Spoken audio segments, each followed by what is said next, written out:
ہم اپنے اخراجات کو کم نہیں کر رہے یا ہم کرنا نہیں چاہتے. آپ نے کہا 70 کی کیبنٹ ہے، میرے پاس جو نمبر ہے وہ 74 ہے، جس میں سے آدھے سے زیادہ لوگوں کو اپنے پورٹ فولیوز کا بھی علم نہیں ہے. جو ہماری بیوروکریسی ہے، کیونکہ میں آپ کو علم ہے ورلڈ بینک کی طرف سے، یو کے گورنمنٹ کی طرف سے، انٹرنیشنل اداروں کی طرف سے پاکستان اور 16-17 ممالک کو ڈیل کرتا رہا ہوں، تو میں موازنہ کر سکتا ہوں.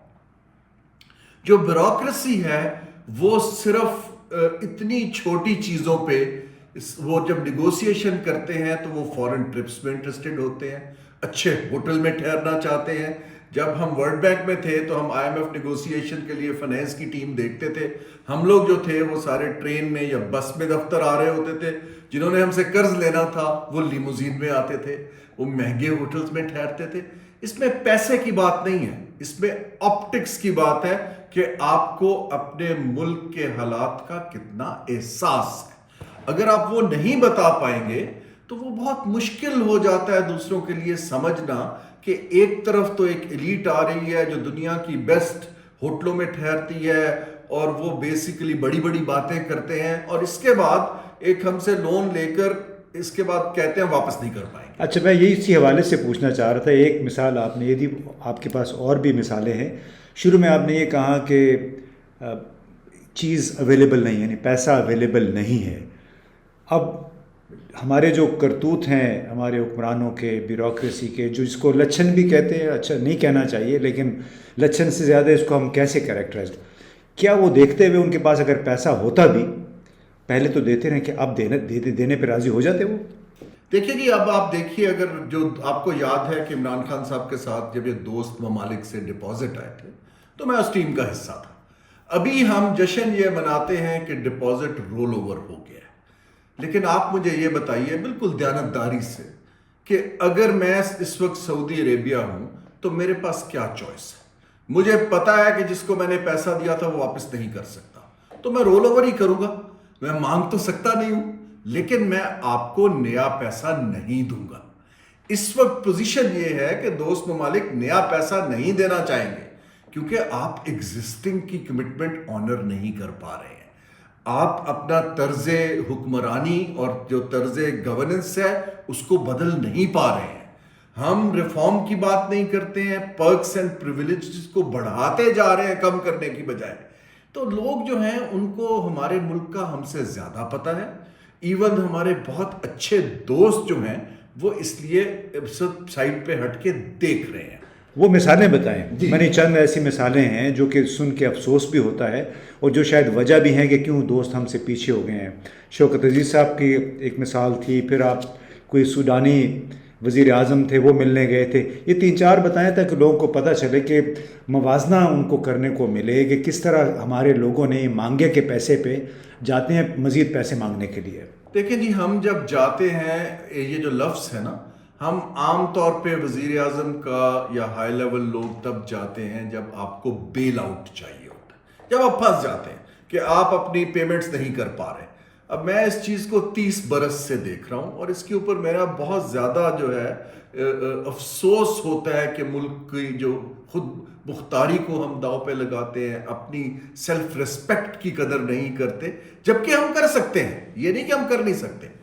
اب میں آپ کو بتاتا ہوں کہ جب میں ایک بہت سال پہلے کی بات ہے کہ جب پاکستان کو اسی طرح کا مسئلہ آیا تھا تو تب شیخ زائد بن نہیان جو تھے وہ رولر تھے یو اے ای کے، تو ان کے پاس ملک کے سربراہان اپنی مدد کے لیے ملنے آ رہے تھے. تو وہاں مجھے خود رائل فیملی نے قصہ سنایا کہ سوڈان کے جب وزیر اعظم آئے تو انہوں نے ان سے ایڈ کے لیے بات کرنی تھی اور ان کو شیخ زائد نے کہا کہ آج میں مصروف ہوں تو آپ اگلے دن آ جائیے گا، آپ آرام کریں. انہوں نے کہا کہ میں کمرشل فلائٹ سے آیا ہوں، نیکسٹ فلائٹ جو ہے وہ 5 یا 7 دن کے بعد ہے تو میں نہیں جا پاؤں گا، تو آپ پلیز آج مل لیجئے.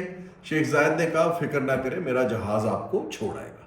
تو وہ پھر انہوں کے جہاز میں واپس گئے، جو ایڈ ویڈ لینی تھی وہ لی، اور انہوں نے پھر درخواست کی کہ میں غریب ملک ہوں تو مجھے اگر یہ جہاز آپ تحفہ دے دیں. شیخ زائد نے وہ چھوٹا جہاز ان کو تحفہ دے دیا. پھر انہوں نے بتایا کہ پاکستان کے وزیر اعظم اس وقت کے ہم سے اسی سلسلے میں ملاقات کرنے آئے. ان کا جو طرز تھا کہ ہم اپنے پرائیویٹ پلین پر آئے، ہم نے کوئی 20 لیموزینز کا قافلہ لے کے ان کے پاس آئے تو وہ بندہ ہنس رہا تھا رائل فیملی کا. اس نے کہا ہمیں یوں لگا کہ جیسے آپ ہمیں ایڈ دینے آ رہے ہیں. اسی طرح میں آپ کو بتاؤں یہ اس سے بھی پہلے کی بات ہے, بلکہ شیخ زائد صاحب نے خود مینشن کیا کہ جب ایوب خان صاحب صدر تھے تو تب یہ یو اے ای جو تھا یہ نیا ابھی ترقی نہیں ہوئی تھی. تو وہ استنبول میں ان کی ایک میٹنگ ہوئی تو انہوں نے کہا کہ ہم آپ کے چھوٹے چھوٹے نیبرز ہیں تو آپ پلیز ہمیں آپ دورہ کیجئے. اب آپ یہ مکافات عمل دیکھیے. ایوب خان صاحب نے ان کو یہ جواب دیا اپنے ڈائریکٹر یا پرسنل اسسٹنٹ کی طرف دیکھ کے کہ بھئی میری ڈائری میں دیکھو کیا اگلے 1 سال میرے پاس وقت ہے یہاں جانے کے لیے. اور پھر ان سے کہا جی کہ سوری میرے پاس ابھی آپ کے لیے 1 سال وقت نہیں ہے. ایک ہم نے ایک ایروگنس ہے یا دکھاوے کی چیز ہے کہ ہم بہت بڑی چیز ہیں, حالانکہ اب جب ہم یہاں بیٹھے ہیں ہمارا خیال ہے, اگر آپ دیکھیں جو ایک کہ we are too big to fail, ہم جہاں بھی جائیں گے لوگ ہماری مدد کر دیں گے. اب میں آپ کے ٹاپک پہ آتا ہوں بڑا کلیئرلی. اسی طرح بے تحاشا مثالیں ہیں. شوکت عزیز صاحب کی مثال ہے کیونکہ وہ تو ایک سٹی بینک کے, ان کا کیا کارنامہ تھا کہ وزیر اعظم بننے کے بعد انہوں نے کیا کیا؟ دیکھیے ان کا ایک کام کرنے کا طریقہ تھا جو کارپوریٹ ایلیٹ کا ہوتا ہے, سٹی بینک کا نا. تو وہ جو تھے وہ یہ پیسے اور پرکس اور چیزوں کے اوپر کبھی غور نہیں کرتے تھے, اور وہ آپ کو مہنگے سے مہنگا قرضہ لیتے تھے اور کمرشل لونز کی طرف جاتے تھے اور ڈیلز کرتے تھے. آپ دیکھیں ابھی بھی کچھ سال پہلے ہاٹ منی کے لیے ہمارے ایک وزیر خزانہ نے 12% انٹرسٹ کے اوپر لوگوں کو پیسہ دینا شروع کر دیا تھا. اگر دیکھیں جب ہم پھنسے ہوئے تھے حفیظ شیخ صاحب نے. تو ہمیں یہ سوچنے کی ضرورت ہے کہ جن لوگوں کا نیکسس پبلک کے ساتھ نہیں ہوتا ان کو ان کا غم بھی نہیں ہوتا. دیکھیں جنہوں نے غم بھی نہیں ہوتا, لیکن اور اس کی جو مراعات ہے ہم یہ بھی ڈسکس کرنا چاہ رہے تھے کہ یہ وہ لوگ ہیں کہ جو کہ قرض لیتے ہیں ملک کے لیے, لیکن مراعات جو پرکس اینڈ پریولیج کہتے ہیں ان کی اپنی ہوتی ہیں. اس پہ ذرا بتائیے. جی میں اس پر بھی آتا ہوں, لیکن اس سے پہلے میں ایک چیز ہائی لائٹ کر دوں کہ دیکھیے ابھی جہاں تک پاکستان کی ایک پوزیشن ہے کہ انڈسٹریلائزیشن کی وجہ سے گلوبل وارمنگ ہو رہی ہے اور اس کا ہمیں خمیازہ بھگتنا پڑ رہا ہے, وہ پوزیشن درست ہے, ٹھیک. لیکن یہ چیز تو ہے کہ ابھی جیسے فلڈز آئے ہیں تو ریلیف کے لیے ہیلپ تک تو معاملہ سمجھ آتا ہے, لیکن جو کلائمیٹ چینج کی ریزیلینس ہم نے بلڈ کرنی ہے, جو ہمارے ادارے ہیں, جو پالیسیز ہیں, جو بجٹ کی ترجیحات ہیں, اگر ہم بجٹ کی ترجیحات میں گاڑیاں خریدیں گے, پرکس دیں گے, گھر دیں گے, دورے دیں گے, یہاں نہیں لگائیں گے تو پھر کیسے جسٹیفائڈ ہے کہ دنیا آپ کو اس کے لیے پیسہ دے؟ نہ ہمارے پاس انسٹرومنٹس ہیں. دیکھیے نا, اگر آپ کے پاس ایک کلائمیٹ ریزیلینس فائنینسنگ کا بینک ہو, آپ کہیں جی اس میں ڈال دیجیے. ہمارے بجٹ کے اندر, اور اس چیز کو غور سے میں پلیز آپ کے ہوپ فلی لوگ سنیں گے, ہمارے بجٹ کے اندر لوگ پیسہ ڈالنے پر تیار نہیں ہیں, کیونکہ جو آپ کی بات ہے وہ پرکس اینڈ پریولیجز میں جاتا ہے جیسے کہ ٹیکس پیئر کا جاتا ہے. تو جب ان کو نظر آتا ہے کہ وہ پیسہ صحیح جگہ نہیں لگ پائے گا بلکہ حکومت کے خرچوں میں ختم ہو جائے گا تو وہ کیوں دیں گے؟ ٹیکس فری گاڑیاں بڑے بڑے لوگوں کے لیے. جی میں ابھی اخبار میں پڑھ رہا تھا کہ ریٹائرمنٹ کے بعد 6000 سی سی تک ٹیکس فری گاڑیاں آ جائیں. اس وقت ایسی چیزیں پبلک میں جانا پاکستان کے لیے انتہائی نقصان دہ ہے, کیونکہ ہمیں شو کرنا ہے کہ شو نہیں کرنا, اور ہمیں کرنا ہے کہ ہمارا ایشو انٹرنل ہے. اسی طرح آپ ٹیکس فری کے علاوہ پرکس کی تو ایک طویل لسٹ ہے. ہمارے جو سیکرٹری صاحبان ہیں وہ پبلک سیکٹر انٹرپرائز سے ایکسٹریکٹ کر رہے ہیں. مائنڈ سیٹ کلونیل ٹائم سے بھی میں تو کہوں برا ہو چکا ہے کہ آپ سب کچھ لیتے جائیے, آپ پلاٹس بھی لے لیجئے, آپ گاڑیاں بھی لے لیجئے, آپ 2 گھر بھی لے لیجئے, آپ پرکس بھی لے لیں اور اپنے بل بھی معاف کروا لیں. میں نے ابھی سنا کہ پارلیمنٹیرینز کا ٹول انہوں نے ختم کر دیا موٹر وے کا, تاکہ ایک عام سویلین پے کرے وہ نہ کرے. جب آپ یہ سگنلز دیتے ہیں اور پھر آپ ایکسپیکٹ کرتے ہیں کہ لوگ بھی چندہ دیں گے, ایکسپیٹریٹس بھی دیں گے اور یہ باہر کے ممالک مدد کریں گے, تو مجھے یہ سمجھ نہیں آتا کہ اتنی سمپل بات کیوں نہیں لوگ سمجھ پا رہے. امیر قطر نے اپنے پاکستان کے لیے کوئی پیسے مختص کیے تھے, وہ خبر آئی تھی کہ وہ واپس کا ڈائیورٹ ہو گئے بنگلہ دیش کی طرف. اس میں کس حد تک صداقت ہے؟ جی یہ بھی ایک اور بہت ہی میرے لیے تو ذاتی طور پہ بڑے مشکل بات ہے، کیونکہ میں نے نیگوسیٹ کیا تھا $10 ارب کا پیکیج، اور میرے پاس وہ ان رائٹنگ موجود ہے، لیکن اور وہ اتنے کائنڈ تھے، جب انہوں نے پہلی دفعہ دیکھا کہ پاکستان پروفیشنلی ڈیل کر رہا ہے، انہوں نے کوئی 5 ارب کا یا 7 ارب کا ایک فنڈ بنا کے وہ پیسے پاکستان کے لیے مختص کر دیے۔ ہم ان پیسوں کو لے نہیں پائے کیونکہ ہمارے بیوروکریسی کے اندر بالکل نہ ول تھی، نہ کیپیبلٹی ہے، اور ہمارے سیاستدان بھی تصویر کھچا کے فیتا کاٹ کے وہ سمجھتے ہیں کہ ڈیل ختم ہو گئی۔ اب وہ 6 ماہ 8 ماہ سال انہوں نے وہ پیسہ رکھا، پھر انہوں نے مجھے بتایا کہ جی وہ پیسہ تو بنگلہ دیش ہم نے ڈائیورٹ کر دیا ہے۔ کتنے افسوس کا مقام ہے۔ ابھی میں آپ کو بتاؤں کہ آپ دیکھیے ایون چائنا نے افغانستان کے ساتھ تجارت سینٹرل ایشیا کے تھرو شروع کر دی ہے، کیونکہ ہم اپنے سسٹمز، اپنی جو بارڈر کے اوپر کرپشن ہے اور بارڈر کے اندر لیک آف ٹرانسپیرنسی ہے، اس کو بہتر نہیں کرتے۔ اچھا، یہ تو بڑی تشویشناک بات ہے، کیونکہ پاکستان جو دنیا بھر کو بتاتا تھا کہ ہم شارٹیسٹ روٹ ہیں افغانستان کے لیے بھی، سینٹرل ایشیا کے لیے بھی، سی پیک کے حوالے سے اتنا شور مچا، اور اب آپ یہ بتا رہے ہیں کہ ازبیکستان کے رستے چین نے اپنی لین دین شروع کر دیا افغانستان کے ساتھ۔ جی میں نے ابھی وینگ یو صاحب کا ٹویٹ ہے، آپ پڑھ لیجئے، اس کے اندر انہوں نے وہ تصویر چھاپی ہے کہ یہاں سے ہمارے ٹرک سب جانا شروع ہو گئے ہیں۔ دیکھیے آپ کو یہ سمجھنے کی ضرورت ہے کہ ہمارے دائیں بائیں خطے میں لوگ اب خود انحصاری کے لیے ریفارمز کر رہے ہیں۔ چھوٹے چھوٹے ممالک، ازبکستان اوپن اپ ہو رہا ہے، قزاقستان اوپن اپ ہو رہا ہے، چین ویسٹرن چائنا کو ڈیولپ کر رہا ہے۔ محمد بن سلمان کی ہم بات کرتے ہیں کہ سعودی عرب سے ہمارا ریلیجس تعلق ہے، سیکورٹی کا تعلق، محمد بن سلمان کی ریفارم کو کوئی نہیں دیکھ رہا۔ وہ اکنامک سٹیز بنا رہا ہے، وہ گرین کارڈز ایشو کر رہا ہے، سوسائٹیز اوپن اپ ہو رہی ہیں، لوگوں کے پاس آپشنز بڑھ جائیں گی اگر ہم نے یہ مائنڈ سیٹ نہ بدلا کہ ہم ایڈ مانگتے رہیں، دوسروں سے کہیں کہ آ کے ہمارے مسائل حل کریں، اور اپنے طور پہ اشرافیہ نہ پرکس چھوڑے نہ پریویلیجز چھوڑے، بلکہ جتنا نچوڑ سکتی ہے نچوڑتی رہے۔ یہ کام ممالک میں نہیں چلا کرتے۔ اب وہ وقت آ گیا ہے کہ آپ کے اوپر لٹرلی فائنینشیل کرنچ اتنا بن گیا ہے۔ یہاں آپ کی وہ بات جو ہے میں ہائی لائٹ کروں گا کہ جو ہمارے لوگ ذمہ دار پوزیشنز میں ہیں، وزیر اعظم ہیں، وزیر خزانہ ہیں، ان کو پبلک جب بات کرتے ہیں تو ان کو یہ نہیں کہنا چاہیے کہ ملک ڈوب گیا۔ اس سے آپ دیکھیے فائنینشیل مارکیٹس میں ہمارے بانڈ کے اوپر رسک پریمیم دگنا ہو گیا، لوگوں کا پینک پھیلتی ہے۔ ہاں، کلوز ڈور کے اندر ڈسکس کیجئے، ذمہ دارانہ سٹیٹمنٹس دیجئے تاکہ لوگ آپ پہ اعتبار کریں۔ یہ میں ساری باتیں جو کہہ رہا ہوں یہ کسی ایک حکومت کی نہیں ہے، یہ بہت سالوں سے چلا آ رہا ہے۔ اس وتیرے کو بدلنے کی ضرورت ہے، اس لیے ہم یہ بات کر رہے ہیں۔ کہتے ہیں آپ کس کو کہہ رہے ہیں، کون بدلے گا اس کو؟ میں اسی حوالے سے کہہ رہا تھا کہ وزیر اعظم نے جو تقریر کی اقوام متحدہ کی جنرل اسمبلی میں، اس میں انہوں نے بے نظیر انکم سپورٹ پروگرام کا بھی ذکر کیا۔ تو آپ سمجھتے ہیں کہ یہ بھی بڑی اس لحاظ سے قابل افسوس بات ہے کہ آپ کی ٹھیک ہے اپنے پی ڈی ایم حکومت میں الائز ہیں، لیکن بنیادی طور پہ انہوں نے مزید پیسے مانگنے کے لیے بے نظیر بھٹو صاحبہ کا نام استعمال کیا۔ کہ یہ مناسب ہے آپ سمجھتے ہیں؟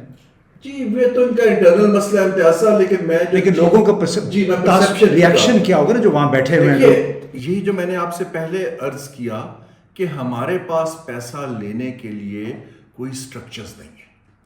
جب نہیں ہوتے نہ ان کے پاس ہے، نہ افسوس کے ساتھ کہہ رہا ہوں پچھلی حکومتوں کے پاس تھے۔ بے نظیر انکم سپورٹ پروگرام ایک سٹرکچر ہے جو کہ لوگوں کو پیسے دیتا ہے، اس لیے گھوم پھر کے ان کو مجبوراً یہ کہنا پڑ گیا، کیونکہ میں عرض کر رہا ہوں کہ حکومت کے بجٹ میں پیسہ نہیں آئے گا جب تک آپ اس کی ٹرانسپیرنٹ اوورسائٹ کسی سٹرکچر کی نہیں بنائیں گے اور دنیا کو نہیں پیش کریں گے تو پیسہ نہیں آئے گا۔ ہمیں توجہ، اب جیسے ڈیٹ فورگیونیس کی بات ہو رہی، ڈیٹ فورگیونیس امتیاز صاحب کا اس وقت ملٹی لیٹرل سسٹم میں کوئی سپیس نہیں ہے، کیونکہ اگر ایک ملک کا ڈیٹ معاف کیا جاتا ہے تو 100 ممالک اور ان کے پاس پہنچ جائیں گے۔ ہاں، آپ کے پاس یہ ضرور کیس بن سکتا ہے کہ سیلاب کی وجہ سے آپ ایک کریڈیبل اسیسمنٹ رکھیے جو انڈیپینڈنٹ لوگوں نے کی ہو یہ نہیں کہ منسٹری آف فائنانس نے 4 صفحے لکھتی ہوں. وہ آپ لے کر جائیے اور کہے کہ اتنا ڈیٹ اتنے ماہ کے لیے آگے کر دیجئے, پھر تو پروپوزیشن بنتی ہے. لیکن اگر آپ جا کے کہیں ہم مر گئے لٹ گئے ڈیٹ معاف کر دیں, یہ نہیں ہونے لگا. دنیا کو سمجھیے, گلوبل ریسیشن کو سمجھیے, کمپیٹنٹ لوگوں کو بھیجیے جن کے ساتھ وہ بات کر کے نیگوسیٹ کر سکیں. اگر ہم یہ نہیں کریں گے, میری وری یہ ہے کہ جہاں حالات آ گئے ہیں یہ بدتر ہو جائیں گے. یا بلا شبہ دوستو آپ نے باتیں سنی. لب لباب ہماری اس گفتگو کا یہ ہے کہ جب تک دنیا کو نہیں سمجھیں گے ہم, جب تک ہمارے پاس ایک منصوبہ نہیں ہوگا کہ مستقبل میں ہم آگے کیسے چلنا چاہتے ہیں بغیر اندرونی ریفارم کیے ہوئے, جب تک ہم جو بین الاقوامی کساد بازاری ہے جس کو ریسیشن کہتے ہیں اس کو سامنے نہیں رکھیں گے اور منہ پھاڑ کے لوگوں سے امداد کی اپیل کرتے رہیں گے, ہمارا کچھ بننے والا نہیں ہے. اور یہ کہ بڑا ضروری ہے کہ جتنے بھی ذمہ دار ہمارے اعلیٰ ترین عہدوں پہ فائز لوگ ہیں انہیں بڑی سوچ سمجھ کے بات کرنی چاہیے, اور یہ جو بیکاریوں والا یہ مانگنے والا کلچر ہے یہ ختم کر کے ہمیں اپنا خود انحصاری کا راستہ اپنانا ہوگا, جیسے ہارون صاحب نے بھی کہا. اور یہ بھی سوچنا ہوگا کہ جتنے مسائل ہیں پاکستان کے اس میں پاکستان اکیلا نہیں ہے, ارد گرد درجنوں اور بہت سارے ممالک ہیں جن کو اسی نوعیت کے مسائل کا سامنا ہے. اگر بڑے ملکوں نے تھوڑی سی مہربانی کر دی پاکستان پہ تو باقی ممالک کیا بھاگتے ہوئے نہیں چلے جائیں گے چین کے پاس, امریکہ کے پاس, world bank, Asian development bank کے پاس. یہ سوچنا ہوگا کہ میرا خیال ہے جو ہماری یہ مانگے کی معیشت اور قرضوں پہ پلنے کا جو تھا وہ ایک شیلف لائف تھی وہ اب ختم ہو چکی ہے. اب ہمیں ریئل ہونا پڑے گا, حقیقت پسندانہ طرز عمل اختیار کرنا پڑے گا. یہ لچھن عیاشی کے انداز حکومت جو ہے یہ چھوڑنا پڑے گا.